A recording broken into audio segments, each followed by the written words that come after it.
Click the links to like, comment, subscribe, join the channel, check out Odyssey, BitChute, Gab, Gab TV, Telegram, or just check me out on Subscribestar or the various other links. So, Mark Brooks versus RIPPAVERSE and Comicsgate. Eric July's got a comic book he's selling on his own website. If you just type in RIPPAVERSE to a search engine, it'll come up. There's a ton of buzz behind it. Simply because he's really upset the left because he's selling a comic. It's successful for an independent comics project. It's very successful. And he said it's anti-woke, and like what that means, I'm not familiar enough with Eric July to really know what that means in his comic, but that was enough to set off the left wing, because he's not. If someone in Comicsgate, EVS, did a comic and he said this is a parody of SJWs and it's going to be anti-woke, it's like, well, that's par for the course. But Eric July is they feel that they own people like Eric July, and that's not like, they really do feel like we have your vote every year. It's like, so we're not going to do anything different, so why do you keep voting Democrat? Oh, it's a good point. They feel like they own a lot of these people, and to be fair, it's like, yeah, they kind of do, because it's like, if you know that you're a voter base, I mean, politics is downstream from culture, we talk about when we're talking about the other, but if you know you're a locked-in voter base, it's like, well, why would they address your needs if you're a guaranteed voter base? Like, they never stopped. Yeah, you've had this Democrat city council, Democrat-run city for the past 50 years. How have things worked out for you? Insert any city that's had that, and you're looking like, oh, it's kind of a hell on earth. It's this dystopian hell world. Oh, should we try something different? No, because to vote for somebody different would be istophobic. Who told you that? Oh, the people we put in office every year who rip off the city. Oh, okay. I mean, hey, best of luck to you.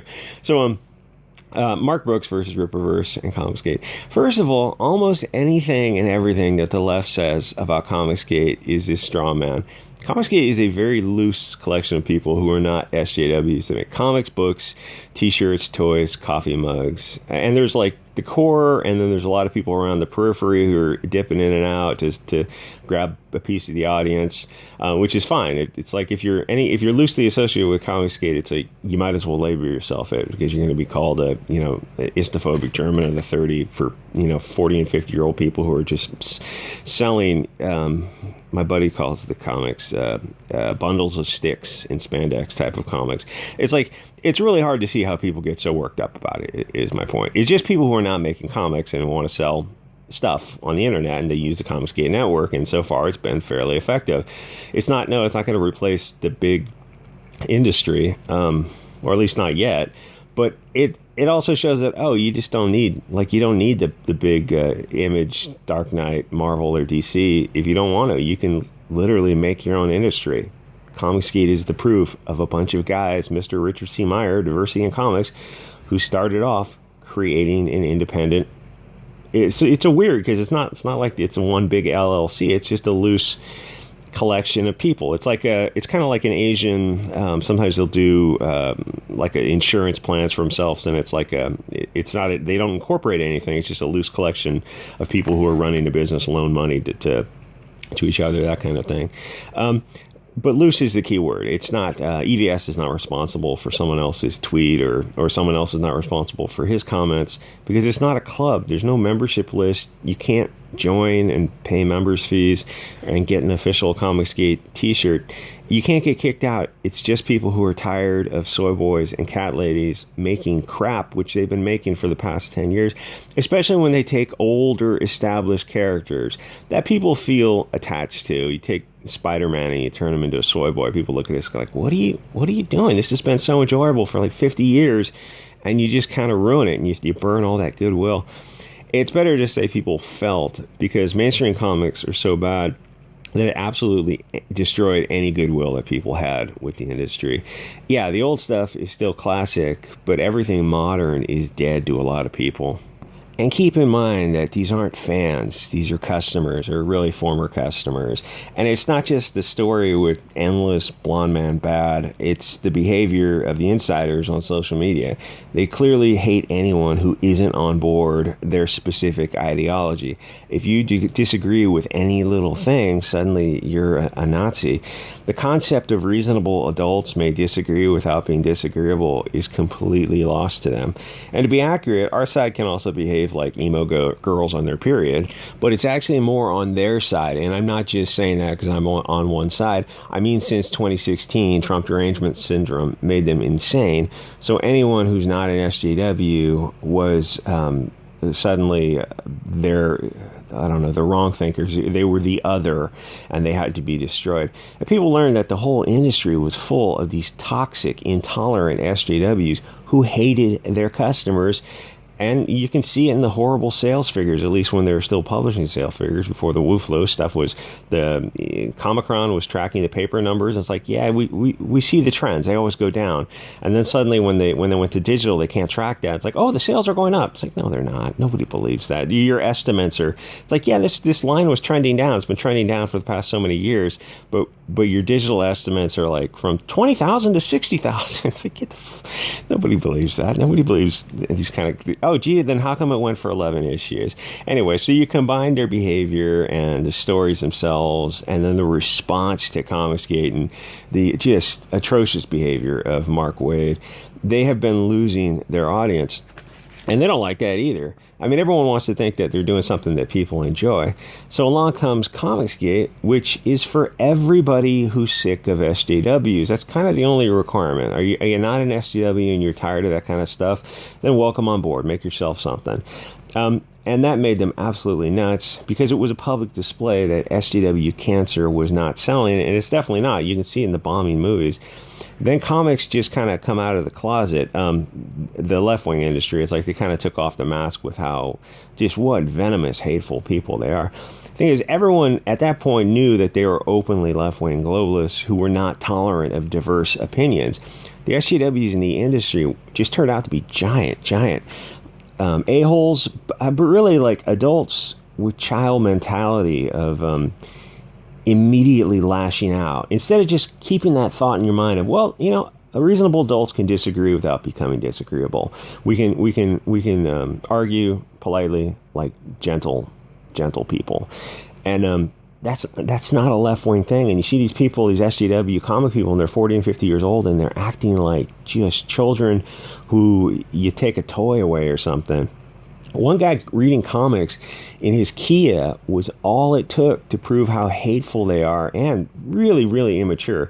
They took all criticism as a personal attack. Then Comicsgate started to sell their own comics, which made them even more upset. And some of the Comicsgate guys realized that they could trigger the SJWs and kind of artificially create drama, which they could monetize. Which is why the best way to deal with internet stuff is just, if you have an issue with these people and you don't want to get involved, just deny it oxygen, ignore it. There's no need to argue unless you can monetize it. Which Comicsgate did, but the SJWs didn't because they weren't on YouTube. They were on Twitter, and it was a different situation for monetization on Twitter. And while both sides were selling product, comic books, the SJW comics, they sucked sweaty donkey balls. Plus, they were such horrible people that even their own side doesn't want to support them. SJWs will constantly stab each other in the back for problematic behavior, and they'll get like some dopamine points when they have to correct one of their fellow SJWs. It's like, well, suddenly, okay, they may pretend like the NPC's face where the guy's crying with anger and he's got the smiling face. Thank you for correcting my problematic behavior. It's like, yeah, but now they've got knives out for you. Like they're gonna look for your behavior too. It's like, that's SJWism instead of just not trying to correct people. Oh, you misgendered me. It's like, oh, dude, maybe fuck off and just live your life without worrying about maybe don't spend 2 hours a day on Twitter. SJWs are really, really horrible people. They will like, there's no loyalty among SJWs. Like, there's a herd mentality, and they always want to stay at the center of the herd for safety. But ultimately, most of them are legitimately mentally ill soy boys and cat ladies, and I don't mean that with a gross exaggeration. I mean, they will openly brag about their mental illness. So fighting for them was a complete waste of time. They would have been better off getting on YouTube themselves and having some fun. But they can't because everything is increasingly problematic.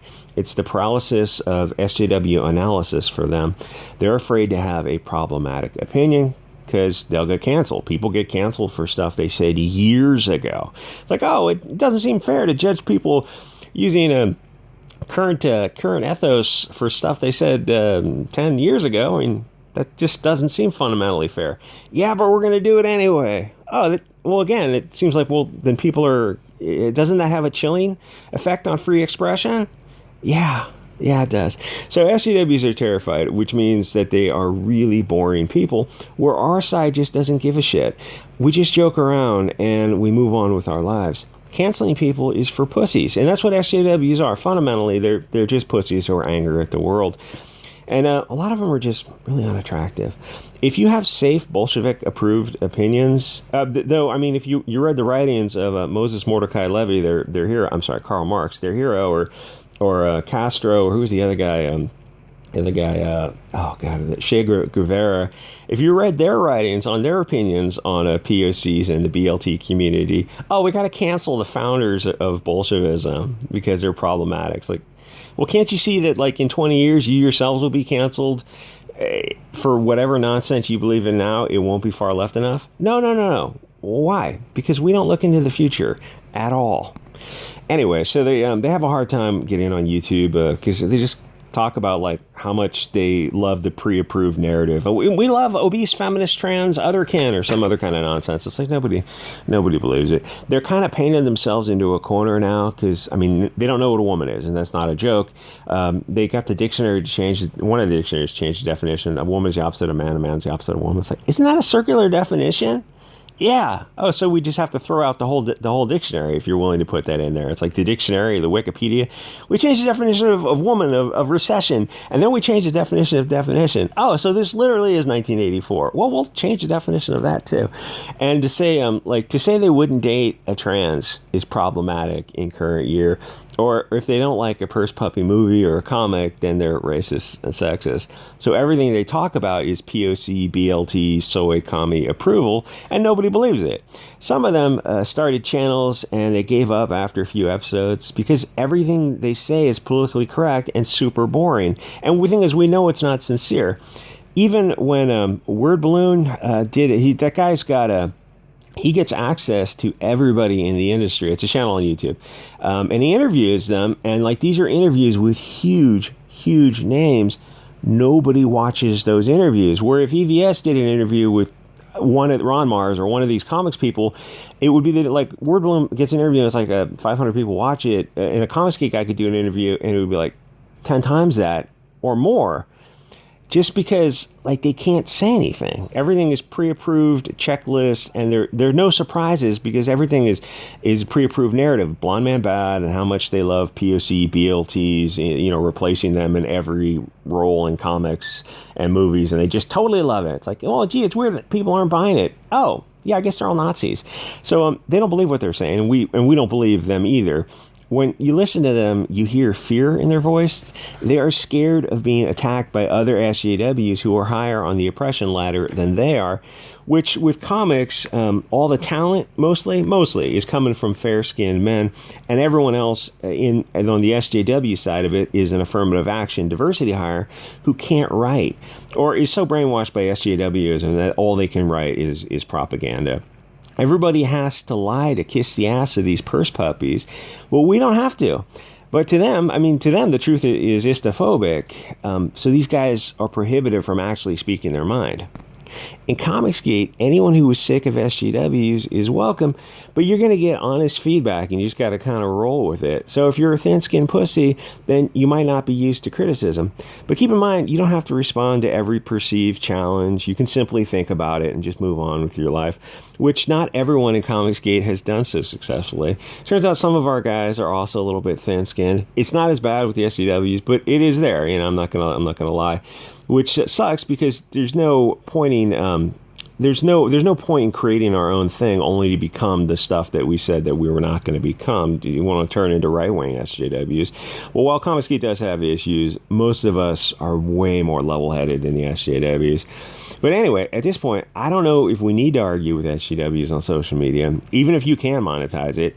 You saw the response to RIPPAVERSE creating a simple comic book, or I think he's creating more. He's going to create like a comic book universe, and he's probably going to sell on his website. Hopefully, it will replace Indiegogo and Kickstarter.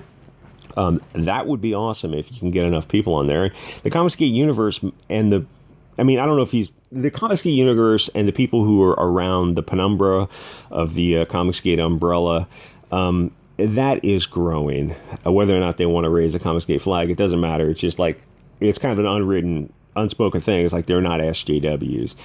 They're so like you saw the response to RIPPAVERSE creating this universe, hopefully this website. They're not rational